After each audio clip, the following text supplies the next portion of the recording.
Hello, good afternoon guys. Mayroon po tayong gagawin na iPhone XR nag-ghost touch po after update iOS version. Ayan o.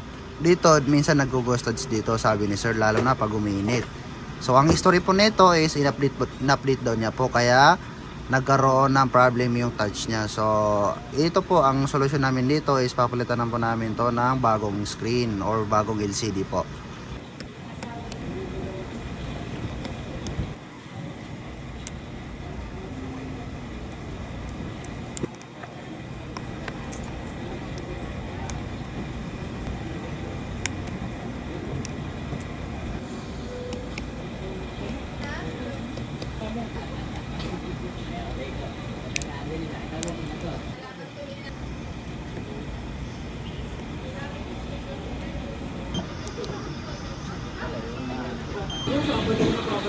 So ayun nga guys,